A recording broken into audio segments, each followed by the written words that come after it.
Hay un dicho por ahí que dice, si olvidamos cómo Dios nos guió en el pasado, ¿verdad? No podemos olvidar cómo Dios nos guió en el pasado, ¿verdad? Porque si olvidamos la historia del pasado, estamos condenados a repetir en el presente lo mismo.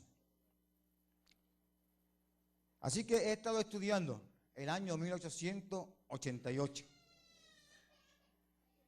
En el año 1888, la iglesia adventista del séptimo día estaba organizada y lo que dirigían la iglesia y la iglesia entonces tenía un gran fervor en la obra. Cuando usted lee el comentario de la sierva del Señor acerca de ese año, ella dice que en ese año la iglesia estaba lista para ser traspasada al cielo. La iglesia estaba lista, pero todavía no habíamos llegado al mundo, porque este mensaje es un mensaje para todas las naciones, tribus, pueblo y lengua. Por eso es que el Señor no se llevó la iglesia en aquel entonces, aunque la iglesia estaba como lista para ser levantada para ir al cielo. Y ya la iglesia lleva predicando 160 años.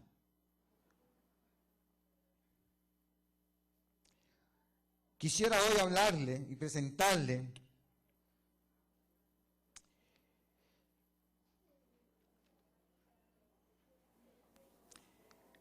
hagamos ahora un breve resumen de todo lo que presentaré hoy. Veremos que en este tiempo, fuera del poder de Dios, no hay nada que pueda mantenernos. Veremos que nada que no sea el carácter de Dios no puede bastar. En lo que concierne a los medios y recursos de este mundo, no podemos depender más de ellos, sino solamente de Dios y lo que Él provee. En lo que toca a la propia vida, veremos que no podemos seguir contando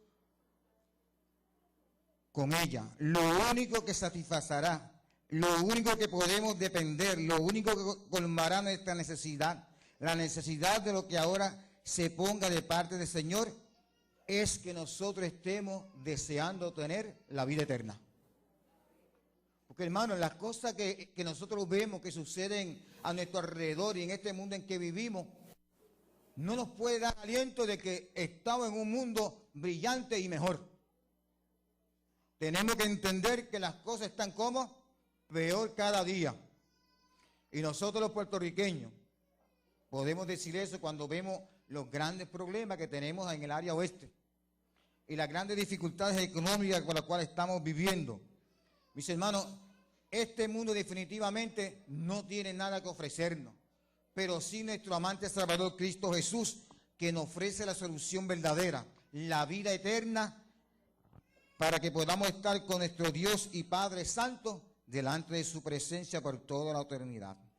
Únicamente el poder de Dios nos puede sostener.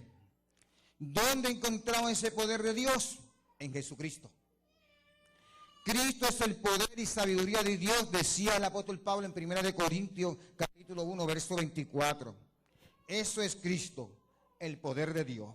¿Dónde encontramos el carácter de Dios? En Cristo. ¿Dónde encontramos todas las grandes cosas de Dios? En Cristo. ¿Dónde encontramos una vida mejor que esta? En la vida de Cristo. No hay ninguna otra alternativa que no se llame Cristo Jesús. Si usted quiere comprender el amor de Dios, mis hermanos, miren a Cristo en la cruz, estudien su palabra en su obra ministerial aquí en la tierra y van a ver el carácter de nuestro Dios verdadero, un carácter de amor, un carácter que cada día se manifiesta para que nosotros le busquemos en espíritu y en verdad. Siendo así, ¿qué otra cosa habríamos de predicar al mundo sino a Cristo? ¿De qué hemos de depender sino de Cristo? ¿Qué es el mensaje del tercer ángel que tanto nosotros escuchamos predicar y mencionar en nuestra iglesia, verdad? Y que vemos en los símbolos que representan a la iglesia adventista del séptimo día. No es otra cosa que Cristo es Dios. Tal es el mensaje que hemos de dar ahora al mundo. ¿Qué es lo que el mundo necesita? A Cristo. ¿Necesita algo más? No. ¿Hay algo más? No. En Él habita corporalmente la plenitud de la divinidad, y vosotros estáis completos en Él, nos dice el apóstol Pablo en Colosenses capítulo 2, versos 9 y 10. Mis hermanos, la realidad lo que nosotros necesitamos es ¿qué? A Cristo Jesús. Pero todavía hay cristianos que tienen esperanza en otras cosas. Nuestra vista y nuestros ojos deben estar puestos cada día en nuestro amante Salvador Cristo Jesús y en su propósito que Él tiene para con usted en esta vida. Y es cierto que mientras estamos aquí tenemos que vivir, tenemos que luchar para buscar el sustento diario, tenemos que estudiar, tenemos que prepararnos para ser cada día mejores personas. Pero mis hermanos, pero mientras nosotros hacemos eso, no podemos dejar de mirar que lo único que usted y yo necesitamos en esta vida se llama Cristo Jesús. Es mi propósito decirles juntamente lo que tenemos que hacer. Quiero presentar ante ustedes a lo que tenemos que renunciar. Tenemos que renunciar a ideas de dependencia de lo terrenal. Tienen que desterrar todo pensamiento de ir en busca de riquezas. Hay hermanos que dicen, yo me voy a dedicar a ser médico, porque ahí eso está dejando mucho dinero. Hay tantos enfermos en Puerto Rico y sigue cada día las personas enfermándose. Así que es una buena profesión ser médico. Y cuando ustedes ven las características, las estadísticas nos dicen que los médicos se enriquecen. Llegan pobres y cuando ustedes ven, un día miran donde vive el doctor y el doctor vive en una gran mansión. O quizás sea un ingeniero famoso que le tengan que pagar grandes dinero, como le estamos pagando a una señora ahí para que nos oriente acerca del problema que tenemos con la Autoridad de Energía Eléctrica, que en un mes se llevó 7 millones de pesos, ya con eso no tiene que trabajar nunca más. Yo trabajé 30 años y no me gané 1 millón. Y he vivido y estoy viviendo. Así imagínate 7 millones de pesos. Así que mis hermanos, nosotros no podemos tener nuestras miras en la riqueza que el mundo nos ofrece cada día. Tampoco en las posiciones sociales o en cualquier cosa parecida, así como las ideas y conceptos comunes sobre la vida. Y podrán comprenderlos. Usted podrá comprender al Señor verdaderamente, mis hermanos, si nos deshacemos de estas cosas. Y no digo que es malo, porque las necesitamos para vivir en este mundo, ¿verdad? Pero ese no es el primer lugar que tienen que estar en nuestras vidas. En primer lugar en tu vida y en la mía es Cristo Jesús y la necesidad de buscarle cada día. Le diré entonces que no podemos depender de esas cosas que el mundo nos ofrece, a menos que posean algo mejor. Y eso mejor que nos ofrece nuestro Dios y nuestra Padre Celestial y la Sagrada Escritura se llama Jesucristo. Si hay algo mejor en esta vida que nosotros tenemos que conocer y buscar, mis hermanos, es Cristo Jesús. Debe ser en todo en nuestro vivir diario, tratar de conocer al Divino Maestro. Tratarlo de conocerlo a plenitud, mis hermanos. Él vino a manifestar el carácter del Padre. Él vino y se manifestó él mismo personalmente cuando se encarnó como un niño, vivió como un hombre, murió como un hombre, pero resucitó y ahora es un Dios. Porque en su divinidad Él siempre fue Dios, el Dios que se humilló para salvar la creación que se había apartado de Él. Han de tenerlo a Él, o de lo contrario no van a poder subsistir de modo alguno de las cosas que vendrán sobre la redondez de la tierra.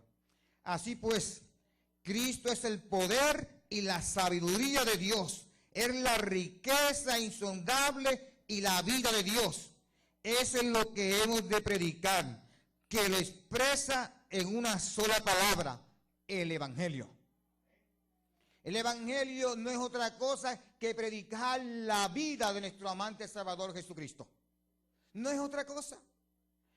Si tú quieres vivir como Cristo vivió, tienes que conocer el Evangelio de nuestro Señor Jesucristo. Y va a conocer cómo Cristo vivió. Y si usted comienza a vivir como Cristo vivió, su vida tiene que ser transformada diariamente a la vida de a la semejanza de la vida de Cristo Jesús. Pero no podemos estar mirando y contemplando a Hollywood con sus películas, ¿verdad?, que nos tratan de engañar aun cuando pretenden presentar en el cine la Santa Biblia. Ustedes vieron la película Noah o Noé. Es completamente una película que no tiene que ver nada con la Biblia. Una exageración, ¿verdad?, de cosas que no existen. Te presenta a Metusalén con un poder de la espada como si fuera He-Man. No, la Biblia nunca habla de una espada. O cuando te presenta la nueva película del Éxodo con Moisés, ahora allí Moisés todo el tiempo lo que tiene es una espada, no es una vara que el Señor le dio de pastorear pastores, sino que tiene la película una espada de guiar un ejército en oro, ¿saben? No en cualquier tipo de espada, en oro. La Biblia no dice que Moisés tenía una espada. La Biblia dice que Dios le dio una vara para que pastoreara a su pueblo Israel por el desierto y por la tierra de Canaán. Así que, mis hermanos, la iglesia tiene que conocer a Cristo, y para conocer a Cristo tiene que leer el Evangelio. Tiene que ir a la Sagrada Escritura para conocer los propósitos del Dios en que nosotros decimos adorar. ¿En qué consiste predicar el Evangelio? El predicar el ministerio de Dios, que es Cristo en el hombre, la esperanza de gloria. El apóstol Pablo decía que Cristo era el misterio de la piedad. O sea, el misterio del amor manifestado a los hombres. Y como un misterio nosotros no podemos entender esa grandeza. Como un Dios que es todopoderoso se convirtió simplemente en un niño. Pero cuando usted camina por los caminos del Señor, cuando usted le busca de corazón, cuando usted lee la palabra para llegar a la plenitud del conocimiento de Dios, mis hermanos, te encontrará con un Cristo presente en tu vida. En un Cristo que usted puede contar las 24 horas con Él. Pero, mis hermanos, hay que buscarlo en espíritu y en verdad. ¿En qué consiste predicar el Evangelio? En predicar el ministerio, como le dije, el ministerio de Cristo, que es Cristo en el hombre, la esperanza de gloria, nos dice Pablo en Colosenses 1:27. ¿Qué nos ha dado Dios para llevar al mundo? Si no es el Evangelio eterno para predicarlo a los habitantes de toda la tierra, toda tribu, lengua y pueblo, según nos dice Apocalipsis 14:6.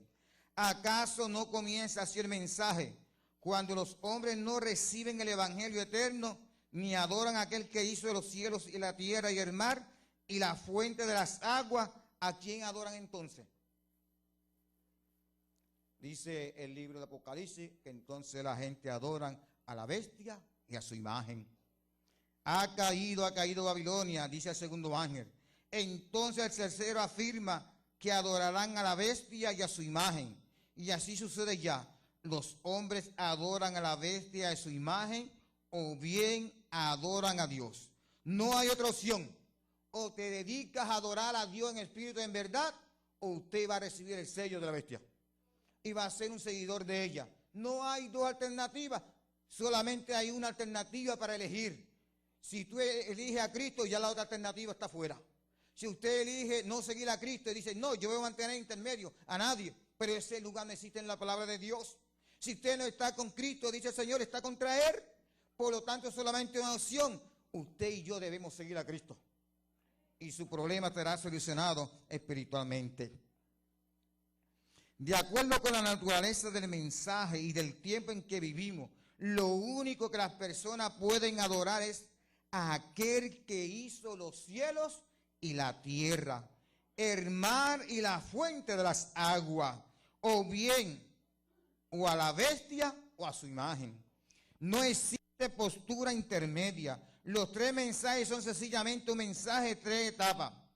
En especie al testimonio, hay un testimonio dirigido a los hermanos en posiciones de responsabilidad. Para los que tienen cargo de la iglesia, escribe la sierva del Señor. Mientras aferráis firmemente a la bandera de la verdad, proclamad la ley de Dios. Recuerde toda alma que la fe de Jesús está relacionada con los mandamientos de Dios. Se representa al tercer ángel como volando por medio del cielo, simbolizando la obra de quienes proclaman los mensajes del primer, segundo y tercer ángel. Están todos relacionados. Así pues, lo que introduce y abarca la totalidad de estos mensajes es el evangelio eterno. Esos tres ángeles lo que quieren llevar es que hay un mensaje, que hay un medio de ser salvo. Y ese medio de ser salvo se llama Cristo Jesús. No hay otro. Hay otros que quieren poner a un Cristo pequeñito creado por ahí y que se mueven dentro de la iglesia adventista, que ahora dice que Cristo es un ser creado allá en el tiempo, o que Dios lo sacó del medio, lo jaló de adentro de él y lo sacó afuera. Pero yo no encuentro eso en la palabra del Señor. Yo encuentro que nosotros tenemos un Dios eterno, nos dice Isaías allí en el capítulo 9, verso 6, que es un Dios admirable, como estuvimos repasando con el pastor Rafi Santiago, que es llamado Padre eterno, Príncipe de paz. Mis hermanos, el Dios al que yo sirvo, es un Dios vivo. Desde la eternidad y por eternidad ha sido compañero de nuestro Padre eterno, Jehová de los ejércitos. Vimos que dicha iglesia le dio a Dios la espalda. La iglesia hubo un tiempo,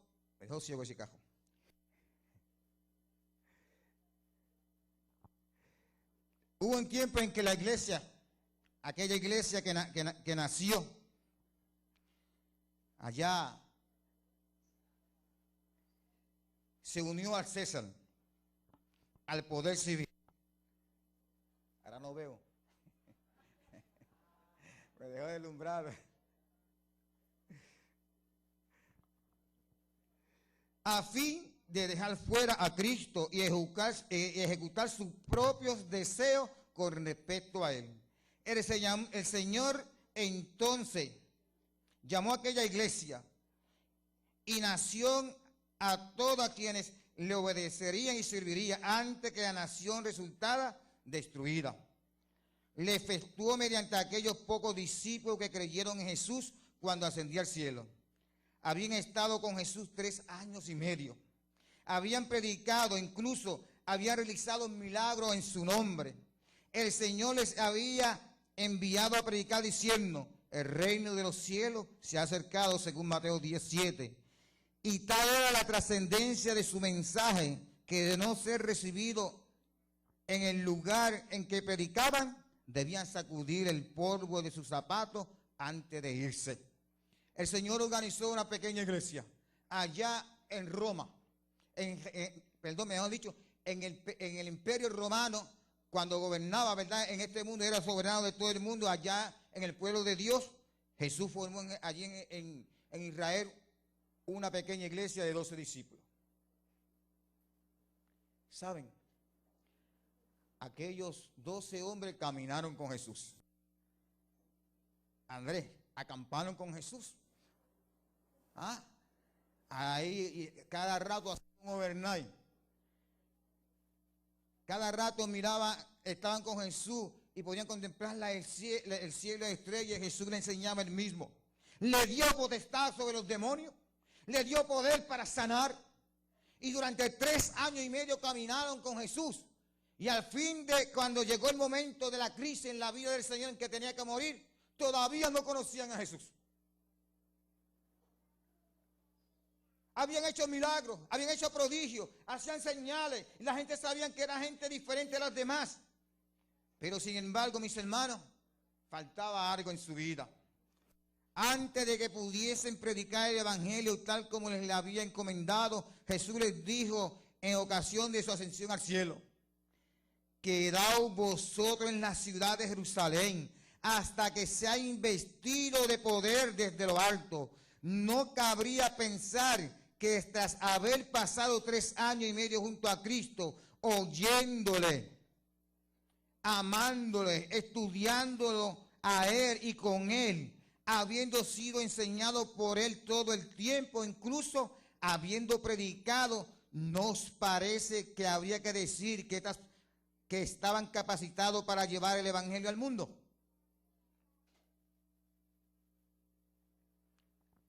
No, ciertamente. Saben, después de 3 años y medio, podemos decir que ellos tenían un bachillerato. No de mí. Eso nada menos lo que tardamos en estudiar. Pero ellos tenían un bachillerato porque estaban todo el día, las 24 horas con el Señor. Tenían ¿qué? Un bachillerato en teología. Habían conocido personalmente al Señor. Nadie había tenido una relación tan íntima, nadie ha tenido una relación tan íntima como ellos 12. Pero sin embargo, en el momento de la crisis, oye, cada quien corrió hacia su lado. Cada quien se olvidó. Y aquel que había prometido serle fiel hasta la muerte, le negó 3 veces antes que el gallo cantara. Así que el Señor, después cuando va a ascender al cielo, lo reúne nuevamente y le dice, mira, esperen. ¿Será que nosotros también vamos demasiado a prisa? Y creemos que todo lo sabemos y que todo lo podemos. Pero a veces el Señor nos dice, mira, todavía no estás listo. Todavía te falta. Eso es lo que Jesús le estaba diciendo en aquella ocasión. Dijo, me van a tomar preso, me van a matar, pero ustedes van a huir. Y no, todos ellos dijeron, no Señor, jamás te vamos a dejar. Pero es cierto, tan pronto lo tomaron preso allí en el huerto, todos huyeron.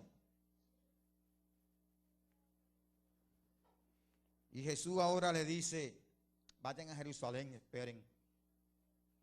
Esperen allí. Esperen. Quedaos vosotros en la ciudad de Jerusalén hasta que sea investido de poder de esto, nos dice Lucas 24:49. Cuánto poder había convocado contra ellos y contra el mensaje que debían de predicar. Cuánto poder, mis hermanos, a través de Satanás se estaba manifestando, tratando de detener la obra del Señor, tratando de detener la expansión del evangelio de nuestro Salvador. Por eso Jesús dice, todavía le falta algo. Vayan allí en Jerusalén y esperen.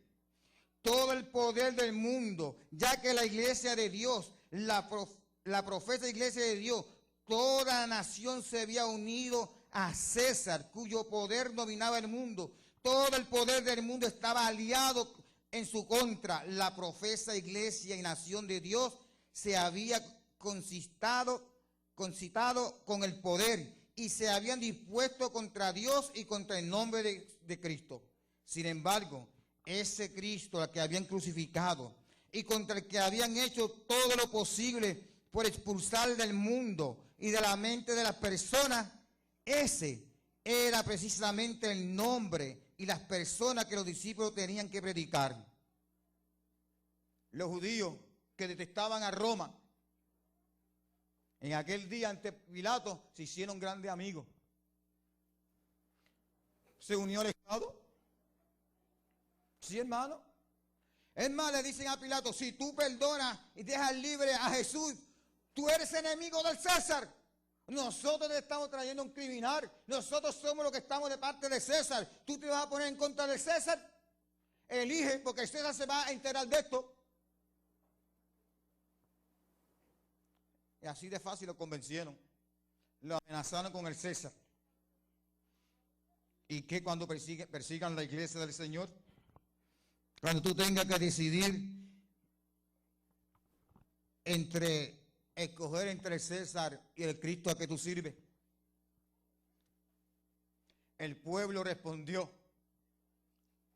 crucifícale. Y le dieron la espalda al divino maestro.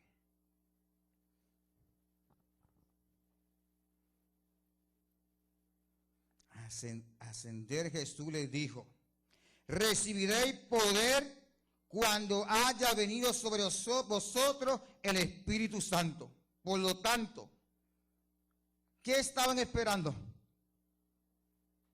¿Qué esperaban? Esperaban el Espíritu Santo. ¿Qué les traería el Espíritu? Poder.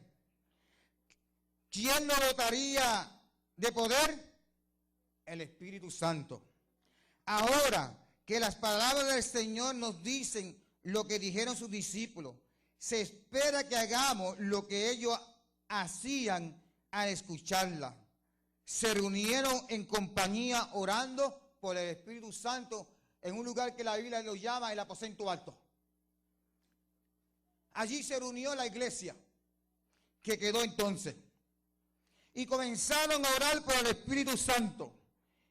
Y necesitaron 10 días de búsqueda de Dios.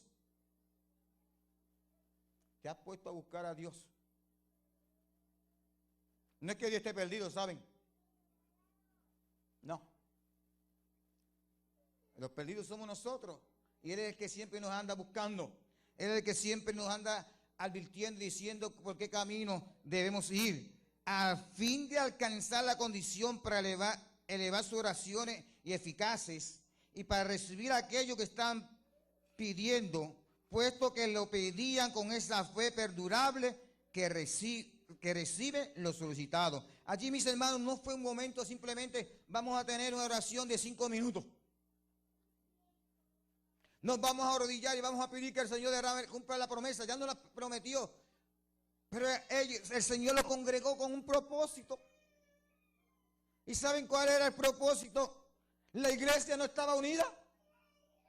Ustedes no se acuerdan que cuando iban por el camino, Juan y Santiago hablaron con su mamita y le dicen, mami, nosotros no nos atrevemos a ir a pedirle algo a Jesús. ¿Tú quieres ir y decirle a Jesús que nos conceda sentando en el reino de los cielos a su derecha y a su izquierda? Allá fue sí, claro que sí. La madre quiere lo mejor para sus hijos. ¿Y qué mejor que tener esas dos posiciones? Pero saben, los otros discípulos estaban escuchando. Dice, ¿qué se creen estos dos? ¿Se creen los mejores? ¿Ah? Allá quizá Pedro pensó, pero aquí yo soy el mayor. A quien el Señor para donde quiera que va, me llama. Pedro, sígueme, ven acá y ves. Así que aquella iglesia estaba ¿qué? Dividida. 3 años y medio viviendo con Jesús y no habían comprendido que Dios es amor. Y que la unidad de la iglesia es esencial, que ellos no debían vivir como vive el mundo, que ellos no deben amar como ama el mundo, que tenían que amar como Cristo ama. Así que Jesús les dije, vayan allí y esperen poder. Allí Pedro, abochornado, después de ver la mirada de Jesús, como decía el Chavo del 8, con el jabo entre sus patas. Allí no quería mirar a Juan, no quería mirar a Felipe ni a Santiago. Se sentía abochornado porque, ¿saben? Sobre todo Pedro lo tenía en gran estima los discípulos.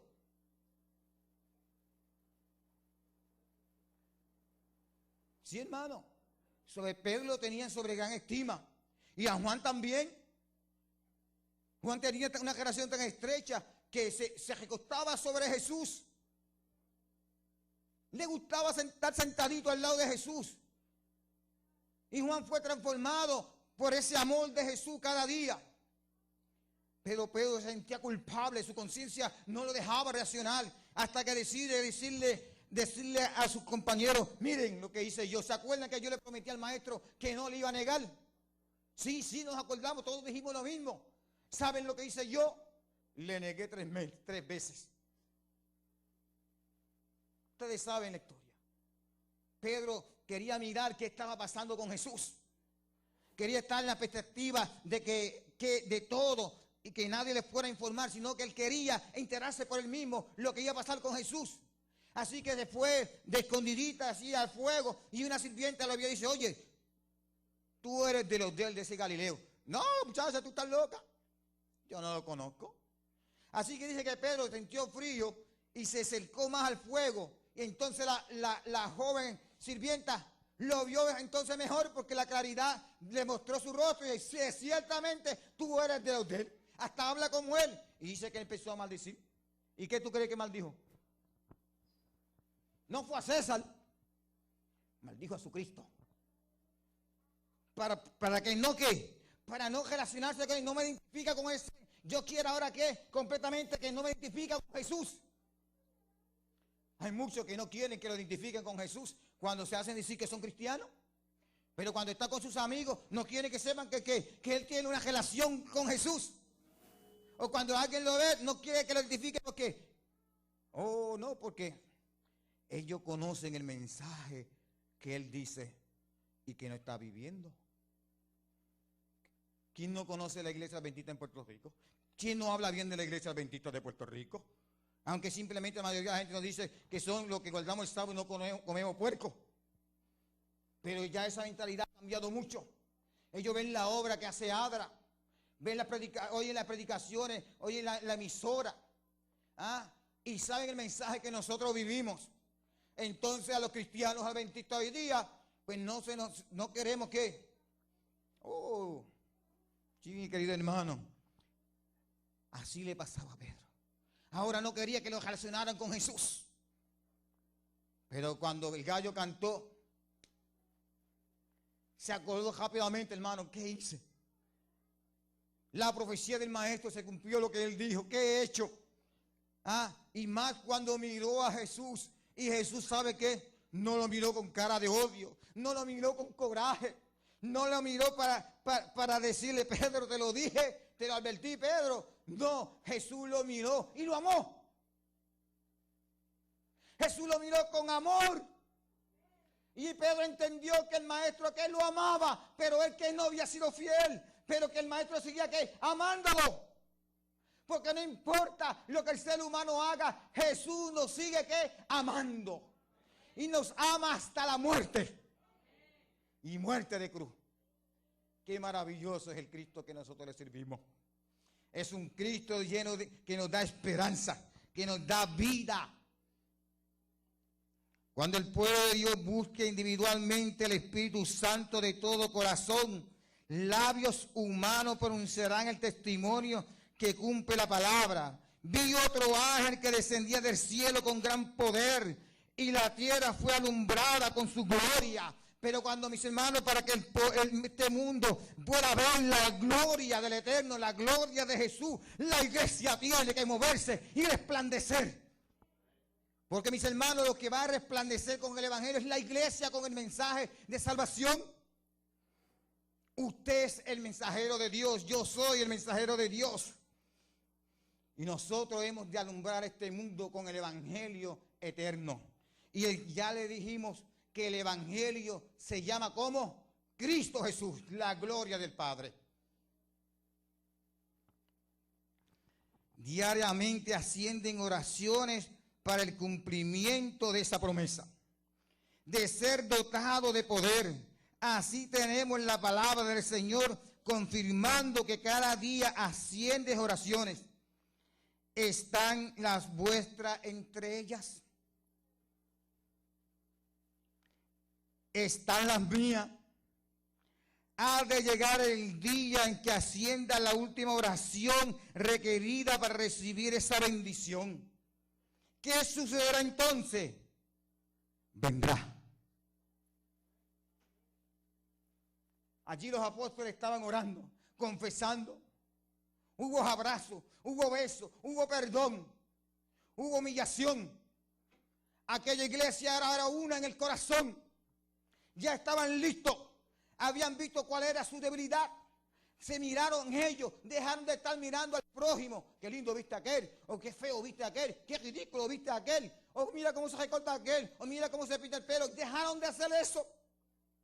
La iglesia comenzó, entonces creo que tenemos que mirar a Cristo Jesús. Y de todos aquellos 120 discípulos comenzaron a mirar a Jesús, comenzaron a meditar en la palabra de Jesús, comenzaron a entender que la unidad era esencial entre ellos y que debían ser uno en Cristo Jesús.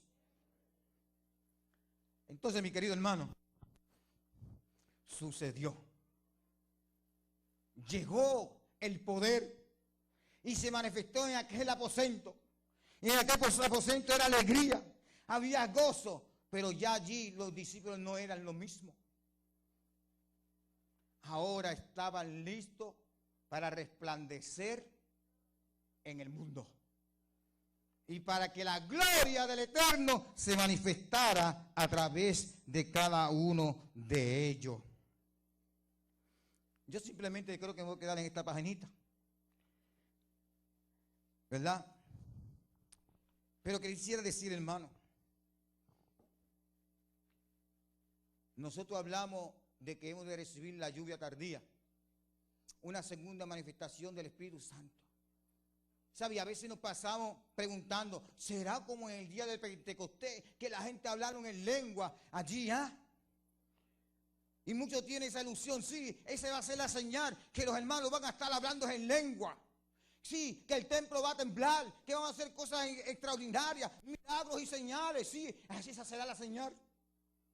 Pero Dios no dijo nada de eso. Yo no escuché que Cristo dijera nada de eso. Yo no he leído en la Sagrada Escritura que iba a ser definido de esa manera. No está. De hecho, en el día del Pentecostés el Espíritu se manifestó así, pero Jesús no le dijo cómo el Espíritu se iba a manifestar.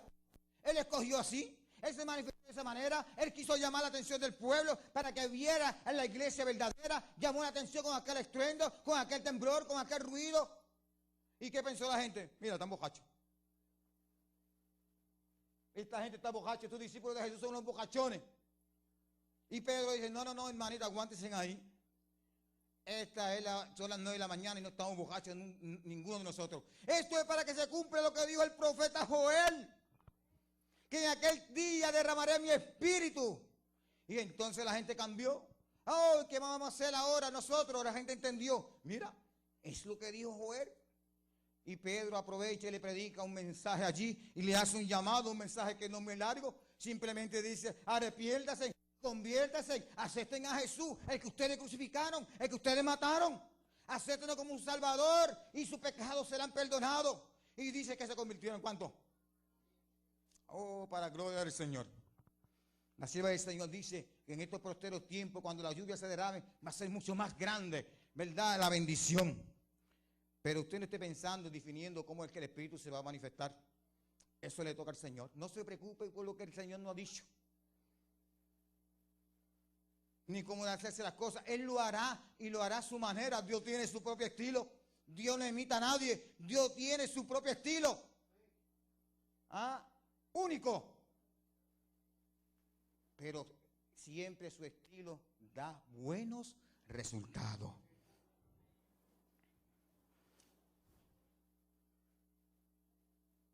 Mis seguidos hermanos, ellos oraron, nos dice la sierva del Señor, con el máximo fervor. Continuaron unánime en oración. Mis hermanos, no se acabó allí. No, el evento de estar unido, unánime, no se acabó en aquel aposento alto, no. Eso continuó en los corazones de ellos. Y usted dice cuenta en el libro de los Hechos que se reunían en las casas para orar, para estudiar la palabra, para compartir el pan.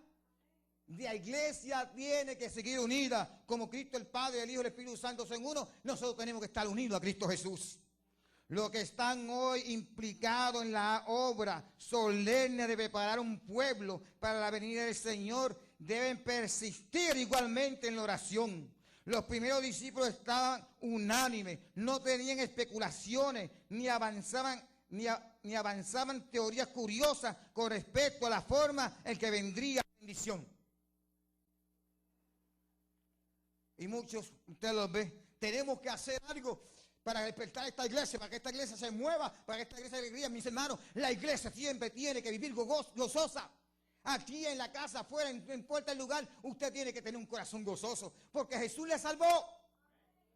Eso es lo más extraordinario. Usted es un hijo del cielo, usted es hijo del Dios vivo. Usted tiene que vivir ese gozo. No importa las circunstancias, las pruebas que estemos pasando, hay que sentir el gozo de servir al Señor. No necesitamos una música que nos alborote, que apele a nuestros sentimientos, que el ritmo nos haga mover, no, mis hermanos. ¿Y después de eso qué? ¿Un vacío? No. La presencia del Espíritu se siente en el templo, se siente en casa, se siente andando por el camino, se siente en la escuela, se siente en el trabajo, porque el gozo es estar delante de la presencia de Dios vivo. Iglesia, usted no se preocupe cómo el Espíritu se va a manifestar en este tiempo. Pero el día en que tú creíste, dice el apóstol Pablo, ese día tú recibiste el poder del Espíritu Santo a base de la primera lluvia temprana. La lluvia tal día, la sierva del Señor identifica que comenzó a caer desde aquel año en que la iglesia se formó en 1844. Nosotros no estudiamos mucho, pero nosotros tenemos un llamado de predicar el evangelio. Pablo define el evangelio una y otra vez en términos del ministerio de Dios que había estado oculto desde los siglos y edades, manifestado ahora en su santo, a su santo. Predicaron ese evangelio, ese ministerio de Dios. ¿Y en qué consiste? Cristo en vosotros, esperanza de gloria, nos dice Pablo en Colosenses 1, 26, 27. Cristo, poder y sabiduría de Dios, nos dice el apóstol en 1 Corintios 1, 24. La insondable riqueza de Cristo, Efesios 3, 8. Jesucristo y este crucificado es lo que tenemos que predicar, nos dice Pablo en 1 Corintios 2, 2. Y eso es lo que consistía y nada más que eso, el evangelio eterno. No es otra cosa. Todo es parte del evangelio eterno.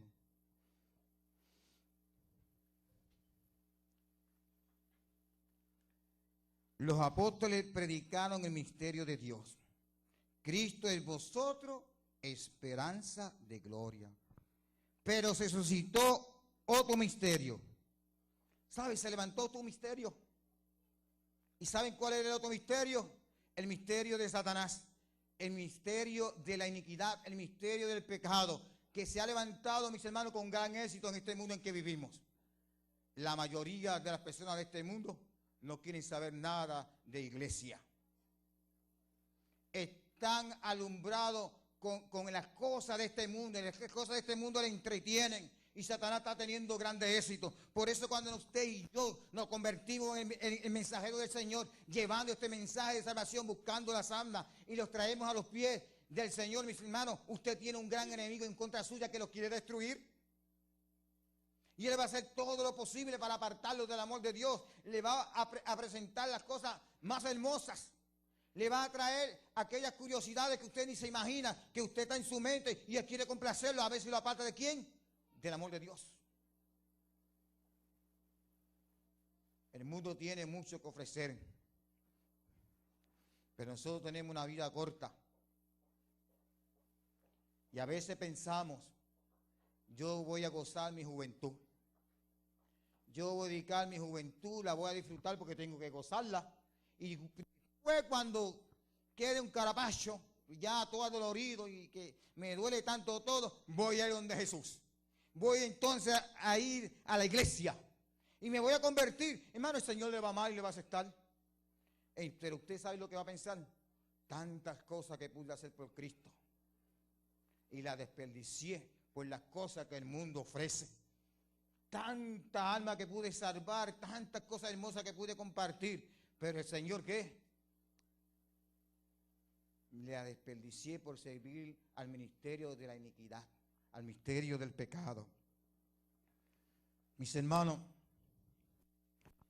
dice, y para terminar esta partecita, dice el Señor, tocad trompeta en Sión y dad alarma en mi santo monte. Tiemblen todos cuantos moran en la tierra, porque les viene el día de Jehová, porque está cercano. Día de tiniebla y de oscuridad, día de nube y de sombra, cubren sobre los montes, se extienden en el alba. Así vendrá un pueblo grande, fuerte y semejante a él, no lo hubo jamás, y después de él habrá otros en los años de muchas generaciones. Delante de él consumirá el fuego. Y estamos leyendo en Joel capítulo 2. Detrás de él abrazará la llama. Ahora, mis hermanos, vamos a dejarlo ahí porque el tiempo se acabó. Y veo que la gente empieza a irse. Pero el almuerzo no se va a escapar, ¿saben? ¿Saben? Cuando usted sigue leyendo a Joel, Joel hace una característica, un llamado, dice, miren, hace un llamado, dice, que se reúna el anciano, que la novia salgan de su aposento, que vengan los jóvenes, que los niños, bebés también los traigan. O sea, cuando usted lee ese versículo, el Señor le está diciendo, no deja a nadie afuera, desde el más viejo hasta el más pequeño, dice, congregaos y venid. Hay quienes piensan que la salvación es para los adultos y que los niños no saben nada.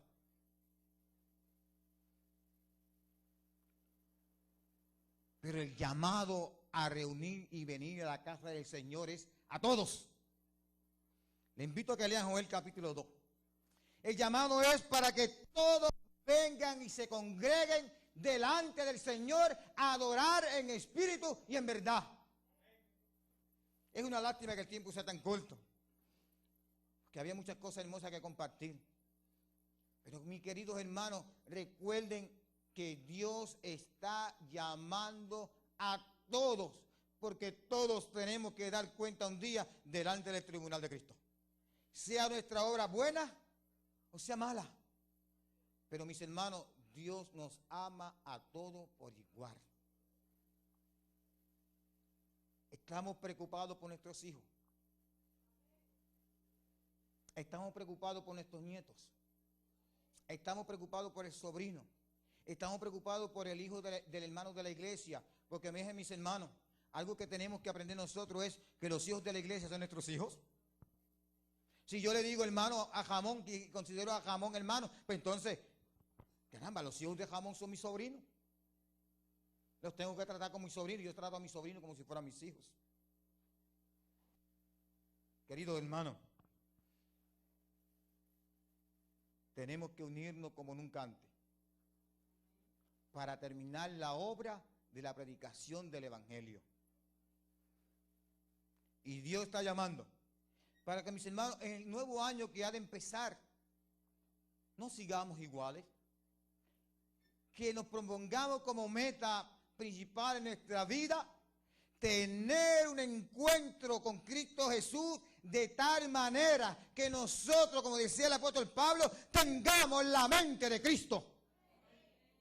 Una mente llena del Espíritu del Señor.